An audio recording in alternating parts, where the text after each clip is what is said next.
नमस्कार, रामकृष्ण हरी आणि श्री स्वामी समर्थ. तर बघा, हे अशी कामं चालूच असणार आहे, कारण संक्रांत झाली तरी माझं मशीन काम सुरूच आहे आणि ब्लाऊज पण भरपूर आहे अजून.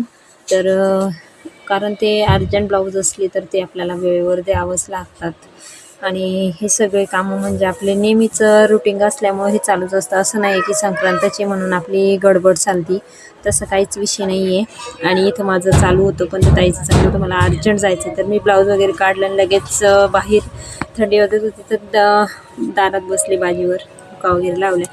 परत निवृत्ती बोलला, मम्मी मला भूक लागली, तर त्याला मी मस्तपैकी उन्हाळ्याचा पोळ्याचा चुरमा वगैरे करून दिला. कारण लेकरांचं कसं आहे, गडबड चालूच असते. तो घरी असला की त्याला काही वेगवेगळंच पाहिजे, असं नाही आहे की. तर अशा प्रकारे माझा ब्लॉग झाला. तर चला बाय.